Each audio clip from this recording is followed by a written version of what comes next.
creative friends, welcome back to Kelly Does Stuff and welcome to Tutorial Tuesday. Remember when I was like, I'm gonna do this every Tuesday? That was fun, that was funny. Today we are going to make some rusty metal chain link fences without doing any soldering. I just don't feel like at this point in my life I'm ready to venture into soldering, but the idea of like a rusty chain link fence for your spooky displays, it's kind of feels like a must. We must do it. So I'm going to show you how to make some fences so easy without soldering if you too feel like this is a thing you need to do in your life. All right, let's make some rusty fences. All right, let's talk supplies. We are going to use this wire mesh sheet that you can get at Michael's. You need something to cut it with. It cuts pretty easily, so you don't need anything super heavy duty. Then you want some thin kitchen skewers. Just get those at your grocery store or the dollar store. And you need some type of adhesive. Today, I'm going to use hot glue.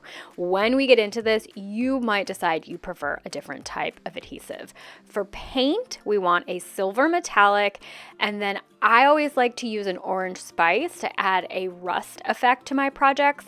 And you might also want to add some other colors, maybe like a brown base. For today, I'm going to try out this reddish brown metallic as my base, and then the orange spice. Let's take a look at our wire mesh. You can see that it comes folded up, and this is a bit handy because we can just cut along those fold marks, and each one of those sections will be a section of our wire fence. Each section is 3 inches high by 6 inches long. 6 inches long, I think, is a great section of fence to work with. 3 inches high is probably going to be a bit big, but we'll take a look at that in just a second. And as you're cutting this, it might be a good idea to wear some glasses or some sort of eye protection, just in case things go flying. All right, so we've got our section of fence, and we are going to make as many of these as we need for our project. To help us out with the height, I have grabbed several different types of fences that I will use in a single Halloween display.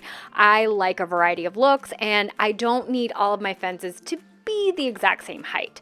This is a Limax fence, and I have several Limax buildings in my display, so that will probably be a good guide for proportions, but I've also used dollhouse fences that I break in half. You can see that's a little bit bigger. This section's a little bit smaller. I've used Ashland fences, which are on the smaller side, so this is just totally a personal preference. And to help us out a little bit more, I grabbed a Limax building. I probably would not pair this with a chain link fence, but we can just kind of get a sense of the height, and I think 3 inches is definitely too high. So I'll use that Limax fence piece as our guide for the chain link fence and go about 2 inches high for our rusty fence. Now we're going to cut our skewers, and I prefer skewers over a dowel because the pointy end at the bottom is going to hang off the bottom of the fence and will stick right into our styrofoam so that our fence will stand up. I'm going to mark that skewer where I want to cut it, and you'll see that I'm actually going to mark it at the top of the fence, but I am going to cut a little bit below that because I don't want any of these skewer pieces that we're going to go ahead and call the metal bracing, because I don't actually know what these terms are. I don't want any of these pieces to go to the full height of the fence or kind of like above it. I like the idea of kind of a jagged metal edge up at the top. This is a personal preference. If you look at pictures of metal fences, you can see sometimes they've got kind of almost like a ball cap type thing, maybe where the joints come together. You might decide you want that look. I'm going to leave some of the jagged metal edge on both the sides and the top. So again, totally up to you on what you want your fence to look like. All right, so I'm cutting the pieces for the sides and the top, and then if you want to, like I do, I'm just gonna cut a piece of my skewer to attach to the center as well. And by center, you guys know I just kind of eyeball this. I don't measure anything for the most part. Let's paint all of our skewers with that silver metallic first. If you're gonna do many sections of your fence, go ahead and cut all of your skewers and just paint these all at once. If you find that your silver is a little bit streaky and not getting good coverage, let it completely dry and go and add a second coat. Now, you could decide to attach your skewers to that metal fence and then paint everything together, but when it comes time to add the rust detail, if the skewers are already attached, you might find it difficult to add some of that detail to sections of those skewers. So I do all of my skewer painting in detail before attaching them to the fence. Once that silver is completely dry, you're just gonna go add your rust color, whatever you decide. I'm gonna start with that reddish brown metallic color. This is definitely a quick, rough, dry brushing. I decide that I want to leave a little bit of that silver look to it as well. But you could decide you want this to be totally rusted. There is not even a peep of silver left.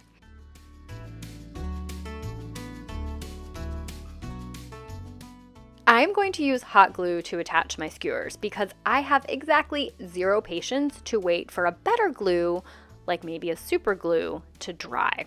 I'm going to add a little dab of hot glue to the ends and then the center of my top skewer here, and you will see this hot glue a little bit when it dries.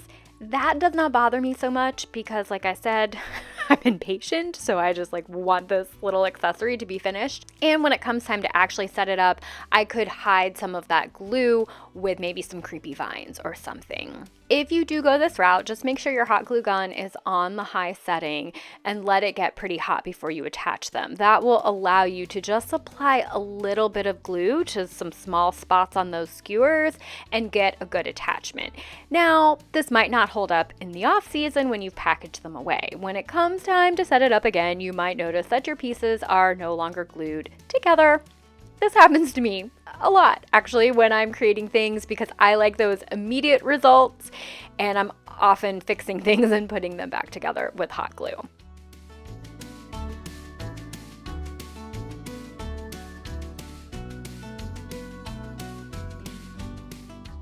Once everything is glued in place, you're just gonna rust up your fence. Add whatever colors that you want. I'm gonna use those same 2 rust colors for my fence. I like to leave a little bit of my silver showing through, and I paint both sides of it.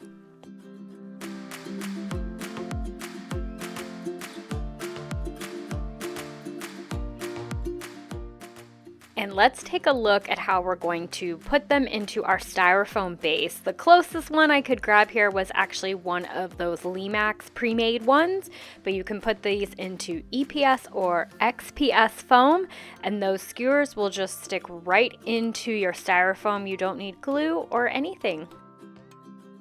And there we have it. Rusty metal fences, so quick and easy. Thank you all so much for joining me and for watching. I hope that this was helpful. I would love it so much if you could give this video a like, and please consider subscribing if you have not already. I look forward to seeing you guys next time, and happy creating!